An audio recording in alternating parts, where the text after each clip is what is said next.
Eh, Baik, terima kasih Pak Karni.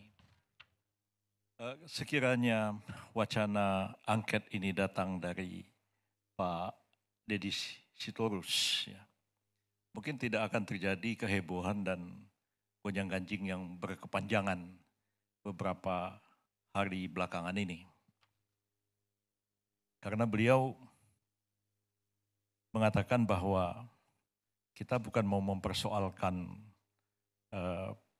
hasil dari pemilu, khususnya Pilpres, tapi kita ingin meneropong pelaksanaan pemilu ini untuk kita tahu di mana kekurangan, kelemahan, dan kesalahannya, lalu kita melakukan perbaikan untuk masa depan.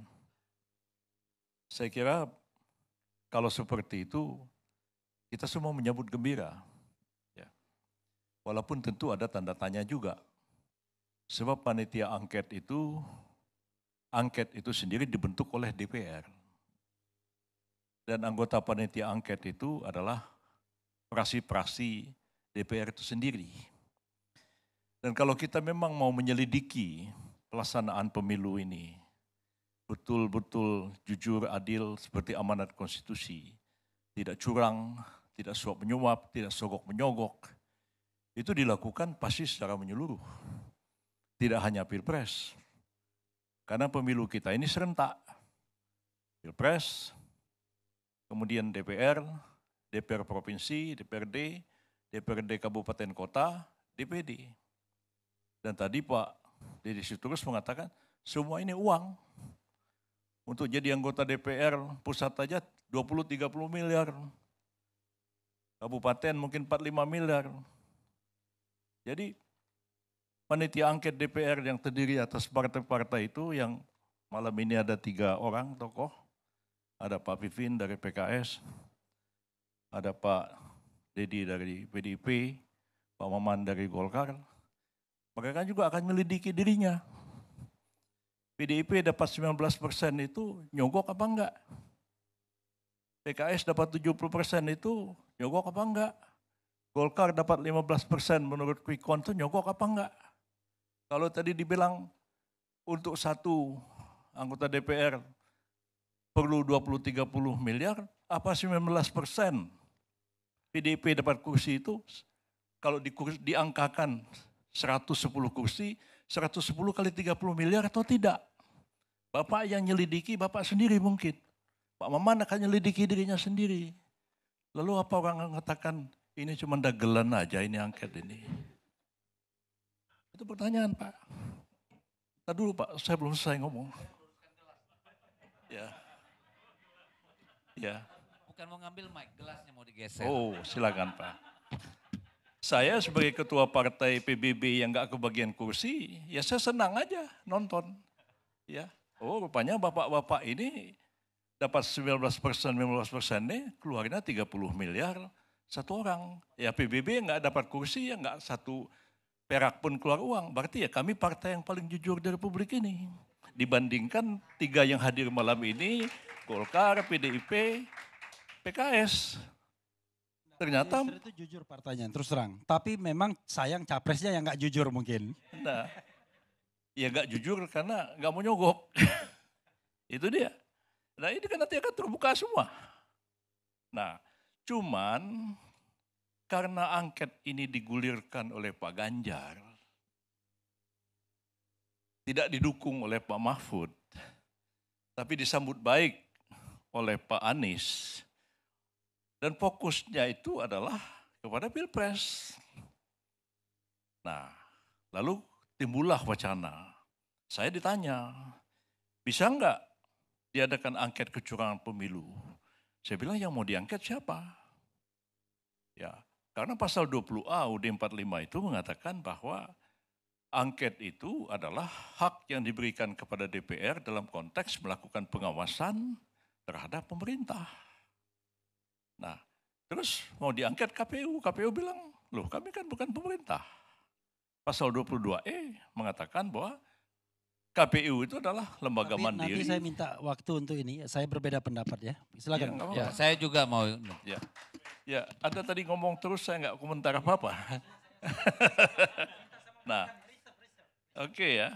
Jadi bisa jadi tanda tanya juga. Orang bilang, oh tahun 2009 pernah dibentuk panitia angket. Tapi panitia angket tentang DPT. DPT itu dari mana asalnya? DPT itu dari Kemendagri. Presidennya SBY. Mendagrinya Gamawan Fauzi. Nah timbul kecurigaan, kok bisa pemilih di Papua lebih banyak daripada penduduk Papua sendiri. Pada waktu itu yang diangket tetap pemerintah, Hafiz Ansari, ketua KPU pada waktu itu dipanggil oleh DPR sebagai saksi. Karena bukan dia yang diangket. Kalau dia diangket masa dia dipanggil sebagai saksi. Nah menjadi debat juga apakah KPU itu bisa menjadi subjek pelaksanaan hak angket atau tidak. Itu debat konstitusional juga. Kedua, hak angket ini karena digulirkan oleh Pak Ganjar, kembanglah wacana. Ini bukan cuma sekedar angket. Karena kita tahu bahwa kalau Pak angket atau interpelasi dilakukan, ujung-ujungnya kan bisa muncul pernyataan pendapat. Di samping rekomendasi. Saya mengatakan pernyataan pendapatnya itu ujung-ujungnya pemakzulan. Nah malam ini sih dari Pak Dedi kita nggak dengar pemakzulan. Tapi dari wacana yang berkembang, ujung-ujungnya adalah pemakzulan. Nah pertanyaan kita, hak angket ini akan berapa lama? Ya, seperti misalnya hak angket tahun 2009 itu kan hilang tanpa rimbanya, nggak tahu di mana rimbanya. Ya, nggak ada kelanjutannya. Padahal pada waktu itu masih berlaku undang-undang angket sebelum berlakunya pengaturan angket dalam undang-undang pemilu, undang-undang MD3. Bubarnya DPR tidak menyebabkan bubarnya hak angket. Itu menurut undang-undang hak angket yang lama dulu. Tapi kan hak angket DPT itu nggak tahu di mana kuburnya, di mana rimbanya, nggak ada hasilnya. Itu terjadi. Nah hak angket ini kan bisa nggak ada tenggat waktu. Bisa aja sampai lewat. Karena prosesnya kan lama. Ya, ini masih reses, pembentukan panitia angketnya, segala macam. Mengusulkan ini, paripurna, setuju atau tidak, pembentukan panitia angketnya. Nah, apalagi mau disusuli dengan pemakzulan. Panjang lagi, jangan-jangan lewat 20 Oktober, lalu panitia angketnya belum selesai, proses pemakzulnya belum selesai, masa jabatan presidennya sudah selesai. Nah, menurut saya sih sebenarnya ini harus tetap dijaga kelangsungan negara kita ini. Tanggal 20 Oktober itu suka atau nggak suka, ya presiden baru harus dilantik. Kalau tidak akan terjadi kevakuman kekuasaan yang tidak menguntungkan siapapun di negara kita ini. Sebab presiden habis masa jabatannya, menteri bubar, triumvirat bubar, ya yang ada tinggal Panglima TNI dan Kapolri, nggak tergantung pada masa jabatan presiden. Ya ini di tangan mereka lah kekuasaan negara ini dalam situasi vakum. Nah itu yang saya kira harus kita pikirkan dalam-dalam tentang penggunaan dari hak angket itu sendiri. Nah kalau kita lihat juga sebenarnya pelaksanaan angket yang berdasarkan pada pasal 20A dari Undang-Undang 45 itu selain memang akan memakan waktu, ya, tidak berujung, tapi gonjang-ganjing politiknya kita nggak tahu akan kemana. Pasti keributan-keributannya akan terjadi, protes-protes akan terjadi. Dan karena itu saya sebenarnya tidak cenderung mengatakan harus melakukan hak angket, ya, kalau memang hak angket itu ditujukan untuk hasil menyelidiki kecurangan dan ujung-ujungnya kan adalah hasil pemilu itu sendiri.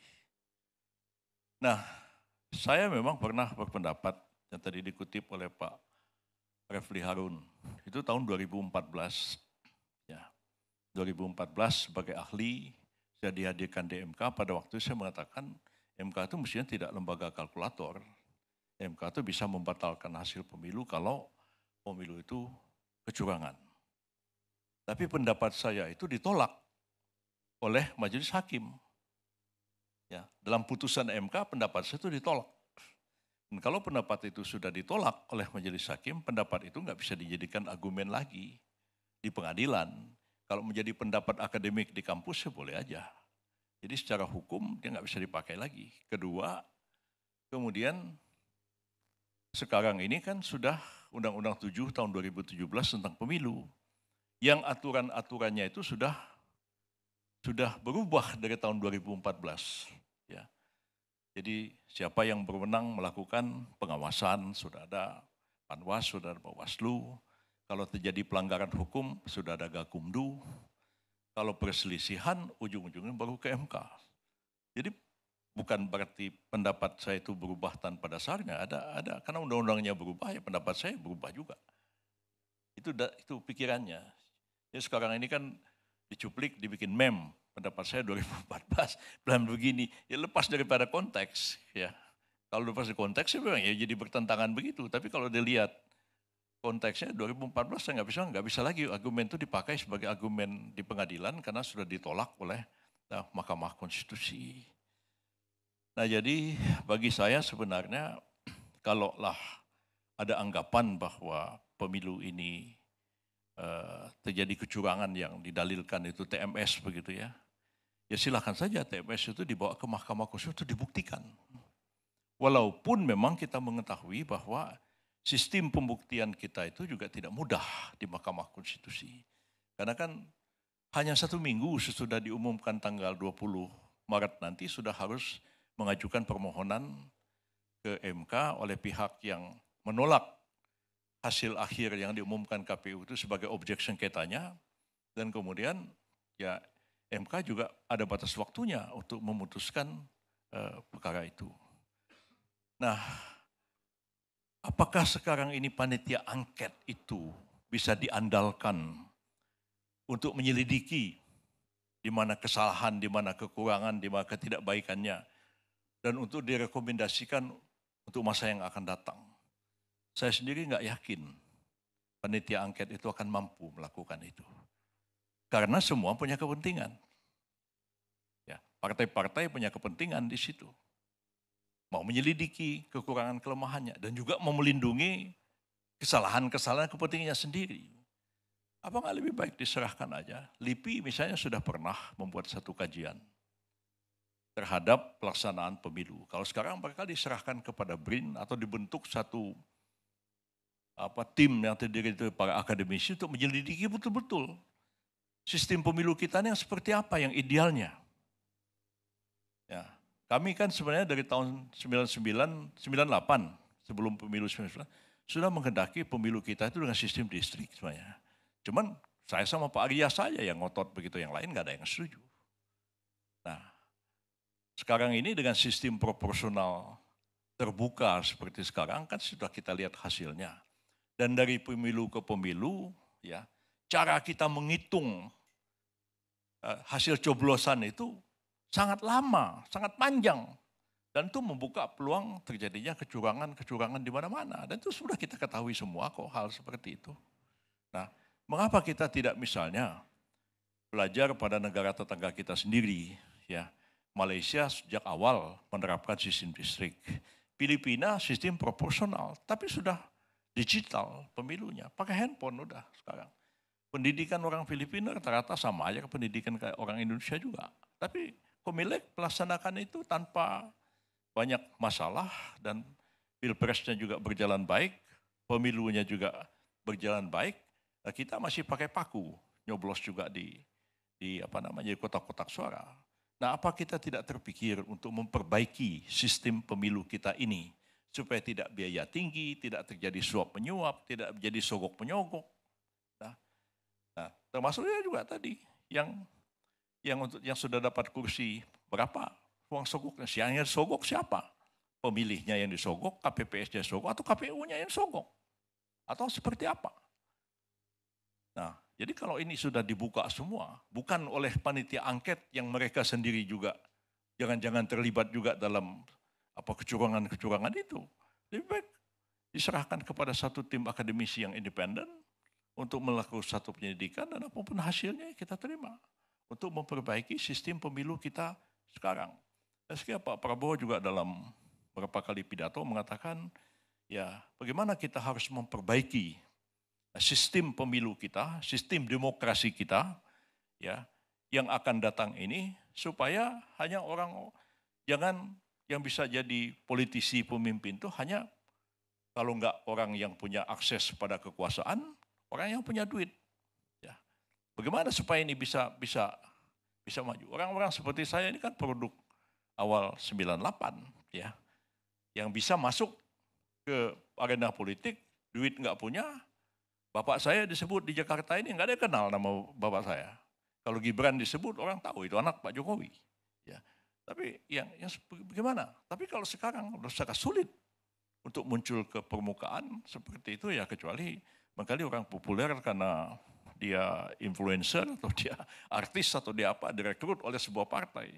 Tapi ya kemampuannya seperti yang kita lihat di anggota DPR sekarang. Nah, gimana kita mampu melahirkan kader-kader politik yang kita harapkan nanti juga akan baik, ya, direkrut dengan baik dan baik bagi kepentingan bangsa dan negara kita ke depan ini.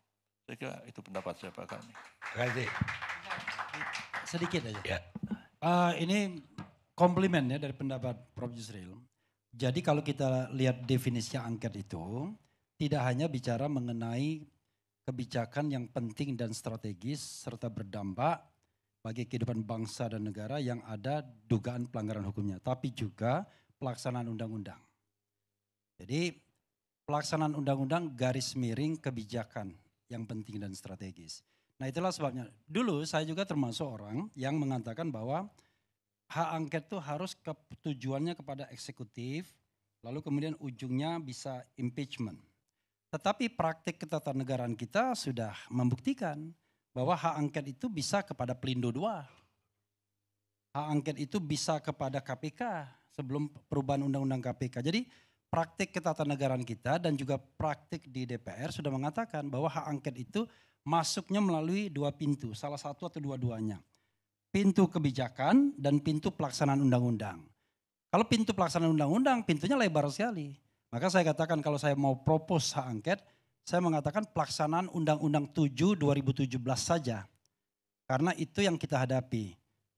Lalu apa pelaksanaan undang-undang itu tujuannya?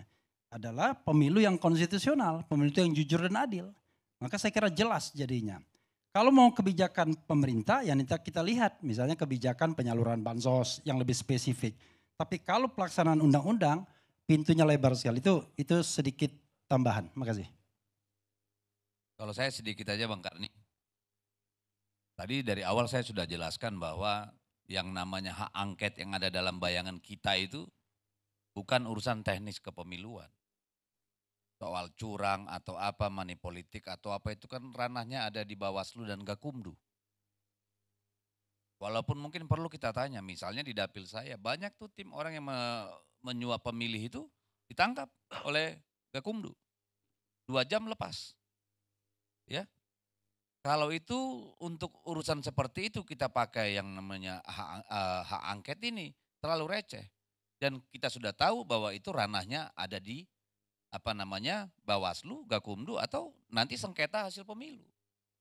Sementara bagi saya dan bagi kami tadi sebagaimana yang diamanatkan oleh aturan yang ada, hak angket itu untuk menyelidiki pelaksanaan undang-undang dan kebijakan. Dan di sana kita bermainnya. Bahwa itu ada kesana kemari saya kira itu asumsi, itu opini, itu interpretasi. Kita juga berkomitmen 20 Oktober itu sudah ada pemerintahan baru. Itu nggak bisa kita tawar-tawar juga gitu loh. Ya, jadi saya kira mari kita coba berpikir positif lah. Karena saya kira tidak hanya di kubu 01, 03, 02 juga banyak kok yang merasa nggak happy. Sering kita berdialog dengan yang dari kubu 02, bagaimana mereka tidak happy-nya. Bagaimana ternyata ada juga yang main supaya partai tertentu yang ada di mayoritas kursi. Dengan membantu pembiayaan segala macam amunisi. Jadi saya kira kita lebih kepada melakukan evaluasi yang mendalam. Ya, bagaimana penyelenggaraan kekuasaan itu dalam pemilu betul-betul sesuai dengan undang-undang. Karena situasi seperti ini baru kali ini kita hadapi. Sepanjang sejarah Republik, baru kali ini ada presiden sedang menjabat, anaknya berkontestasi sebagai wakil presiden. Apakah kita tidak mungkin berpikir bahwa ke depan kita harus atur bahwa seorang presiden yang sedang menjabat, keluarga intinya hanya boleh berkontestasi 5 tahun atau 10 tahun setelah periodenya. Apakah itu bukan hal yang sangat fundamental untuk kita diskusikan? Karena semua komplikasi yang kita alami hari ini adalah karena apa? Karena anaknya presiden menjabat. Anaknya presiden mencalonkan diri. Ini problem utama yang kita hadapi. Saya kira kalau Gibran kemarin tidak ikut berkontestasi sebagai calon wakil presiden, kita tidak akan ribut di sini soal yang penyelewengan kekuasaan, katakanlah penyimpangan kekuasaan yang semasif hari ini. Jadi saya kira ini isu paling krusial yang menurut saya harus kita bicarakan nanti di DPR. Saya kira gitu Bang Karni. Oke. Ya. Ya oke, pendek aja, pendek. Jadi saya tuh di Sunda tuh ada namanya kompet daunkan. Kita selalu khawatir tadi yang Prof Yusril mengatakan bahwa yang menang atau yang masuk parlemen ini harus bayar 30 miliar dan sebagainya. Kemudian yang tidak Bukan masuk. saya, Kemudian, beliau. ya ini maksud saya bahwa nanti yang tidak masuk tidak ikut-ikutan dan sebagainya. Saya harus katakan, saya dari PKS ya, bahwa tidak sampai sebesar itu. Kenapa? Karena orang memilih itu tidak semua karena uang. Saya menemukan dalam berbagai survei, kenapa sih orang memilih PKS misalnya? Mereka melihat rekam jejak, PKS konsisten oposisi. Yang kedua, mereka melihat apa yang diperjuangkan oleh PKS. Siapa calon presiden yang diusung oleh PKS. Pokoknya PKS Kenapa? paten. Terima kasih Bang. Maksud saya jadi khawatir nanti bahwa yang masuk parlemen itu semua pakai uang. Kemudian yang tidak jadi karena tidak pakai uang. Saya harus katakan bahwa PKS sampai saat ini kita konsisten. Bahwa kita Tanggung jawab Bang Deddy, tanggung jawab. Kalau itu saya bisa diuji, saya bisa ajak Prof Yusril ke dapil saya. Bagaimana saya, ya benar. Kalau mau bilang apakah dia di situ harus pakai uang masuk DPR RI, ayo kita uji. ya. Boleh tanya masyarakat. Itu diangket. Itulah ya, kalau diangket itu saya setuju, angket aja. Ya nggak masalah, tetapi kan angket itu tidak mempersoalkan itu. Tadi Ya, seperti yang saya bilang. Yang dipersoalkan itu kan adalah penyelenggaraan pelaksanaan undang-undang. Ya kalau sudah menyangkut Iya kan? Ya. Ya. bumerang Kalau itu bagi kan diri tadi sendiri itu terus kan jadi ranahnya- bekelit-kelit ke sana kemari. Loh, sekarang saya tanya Pak, soal pelanggaran seperti itu ranahnya di mana? Begini Pak, Loh enggak, itu aja Ini simpel saya dulu. belum selesai nih Bang Karni nih. Bukan, itu ranahnya 1 di menit mana? lagi saya kalau boleh. Ya Kan- tapi Anda kan cuma mau membersihkan. Mau bilang Anda bersih Ya, kan gitu. saya kira, bukan hanya itu. Pokok intinya PKS paten. Dalam hal ini, kami dalam hal pengambilan keputusan hak angket, kami juga mendengarkan aspirasi rakyat. Jadi ketika rakyat melihat ini banyak kecurangan, banyak pelanggaran yang terjadi, kemudian ada distrust terhadap MK dan Bawaslu, maka DPR kami dari fraksi di PKS tentu harus mengambil keputusan Nanti atas kita hak ajuin itu. gugatannya di PKS saja. Ya gak gitu. Jadi makanya itu saya kira ya. Jadi kalau kita memang sejalur apa yang diaspirasikan oleh rakyat, maka rakyat juga akan melihat kita. Jadi jangan sampai nanti dalihnya PBB tidak masuk parlemen karena tidak pakai uang. Ya, tidak semua orang masuk ke DPR itu pakai Udah uang. clear itu. Terima kasih. Kalau Terima soal kasih. itu itu udah clear. kalau diangket, ya, Anda mengangket diri Anda sendiri dan rakyat akan melihat kepada Anda. Anda jujur nggak melaksanakan angket kepada diri Anda sendiri?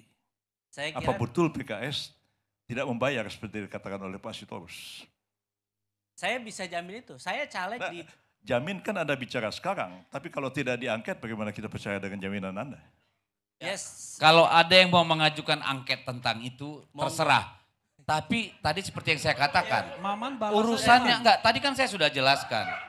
Kalau urusannya adalah perolehan suara dan lain-lain itu KPU. Kalau tentang kecurangan itu adanya di Panwaslu, Bawaslu. Kalau tentang sengketa hasil adanya di mana? Adanya di Mahkamah Konstitusi. Oke. Lalu apakah itu menjadi ranah untuk angket? Kami tidak sampai ke sana. Urusan kita tadi pelaksanaan undang-undang. Urusan Begini, kita Pak. tentang kebijakan. Ya. Baik. Tapi kalau Kita mau ada yang kita angket pernah Tapi Pak, kalau ya? ada pun mau angket itu ya silakan, gak ada masalah. Ya, Jangan dilanjutin lagi. saya terakhir. nih, Kita Pak. sampai pagi loh. Ya, begini. Kita pernah mengamandemen Undang-Undang Dasar 45 karena beberapa kasus terjadi.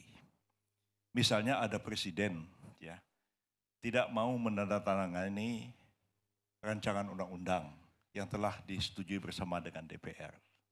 Kita ubah UUD 45-nya. Kalau 30 hari otomatis dia berlaku. Tanpa angket itu, kenapa ketika pemilu kok perlu angket? Kita mikir-mikir aja udah bisa kok. Tanpa angket juga bisa.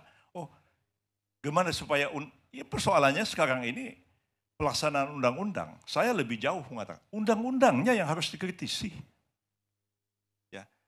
Undang-undang yang harus dikritisi. Enggak dong Prof, ini kelakuannya yang harus diangket, bukan undang-undangnya. Undang-undangnya nanti babak lain. Kalau ini undang-undang namanya revisi, Prof. Iya, Itu bisa kita kelakuan pikir yang sendiri. menyogok, kelakuan kepala negara yang menggunakan kekuasaannya. Begitu. Coba bayangkan, di MK itu manggil Jokowi mana bisa. Sama Tapi aja kalau dulu. diangket, lumayan Dulu lah. dianggap bahwa presiden terlalu dominan. Kan tidak diangket. Undang-undang langsung diubah.